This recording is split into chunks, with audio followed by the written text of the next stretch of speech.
Il n'y aura pas de mission de sécurisation du détroit d'Ormuz menée par le G7. Les ministres des Affaires étrangères du groupe continuent de résister à l'appel de Donald Trump, craignant que cela ne les entraîne vers une escalade dans la guerre en Iran. Le président américain demande l'envoi de troupes pour protéger le passage dans le détroit. Le G7 a clairement fait savoir aux États-Unis que leur pays ne contribuerait à sécuriser ce passage crucial pour les exportations d'énergie qu'une fois les hostilités en Iran terminées. Une fois le calme revenu, ou une fois que les objectifs militaires des États-Unis auront été atteints, ou une fois que le pic des hostilités aura été dépassé, passera nécessairement par un système d'escorte. Un système d'escorte qui permettra d'apporter la sécurité nécessaire pour que la circulation des navires puisse reprendre au plus vite.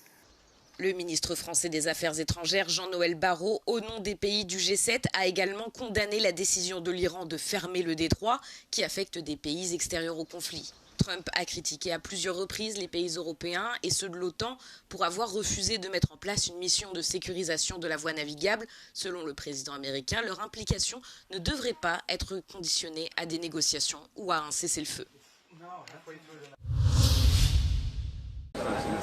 L'Ukraine et l'Arabie saoudite ont signé un accord historique de coopération en matière de défense, le premier du genre entre Kiev et les pays du Golfe. Il est axé sur le développement de capacités visant à contrer les menaces aériennes dues à des missiles et des drones.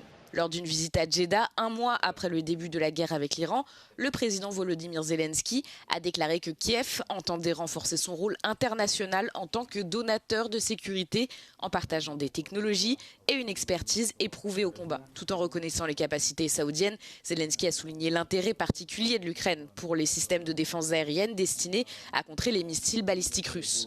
200 experts ukrainiens de la lutte contre les attaques de drones sont déjà déployés en Arabie Saoudite, aux Émirats Arabes Unis et au Qatar. Le président a également rencontré leurs représentants lors de sa visite. Cet échange d'expertise a été mis en place après une récente attaque de Moscou, au cours de laquelle les défenses aériennes ukrainiennes ont atteint un taux d'interception record de 97% contre les drones. Plus tôt, lors du sommet de la force expéditionnaire conjointe à Helsinki, Zelensky exhortait les dirigeants européens à intensifier la production de l'Union en matière de défense.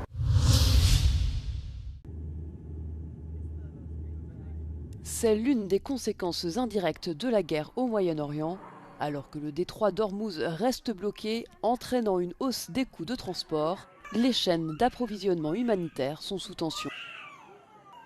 Ici en Somalie, l'acheminement des vaccins et des denrées alimentaires jusqu'à l'UNICEF devient de plus en plus difficile. Shock to the system. Because it means that we can't get supplies in as easily, and that fuel costs are really high. And so it's another problem that we have to try to deal with, and it means that more and more children will suffer. Les coûts de transport pourraient augmenter de 30 à 60% sur certains itinéraires, une hausse spectaculaire des prix qui inquiète aussi les agriculteurs. Alors même que la saison des semailles commence tout juste dans l'hémisphère nord, le prix du gaz naturel, un composant essentiel des engrais, a fortement augmenté. De plus, près d'un tiers du commerce mondial d'engrais transite par le détroit d'Ormuz. Les rendements agricoles pourraient en être affectés, de même que le coût des productions.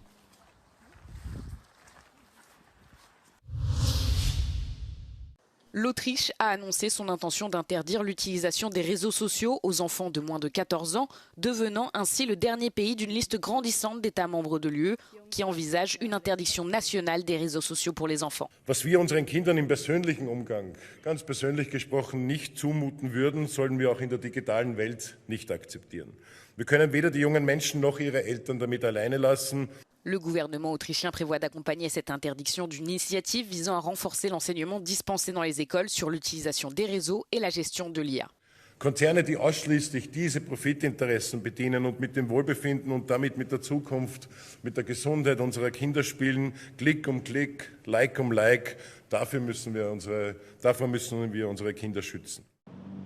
Cette annonce intervient après que Meta et YouTube se sont vus infliger cette semaine une amende de 5 millions d'euros à titre de dommages et intérêts, un jury américain ayant estimé que ces entreprises de réseaux sociaux avaient conçu leur plateforme pour rendre les jeunes utilisateurs dépendants.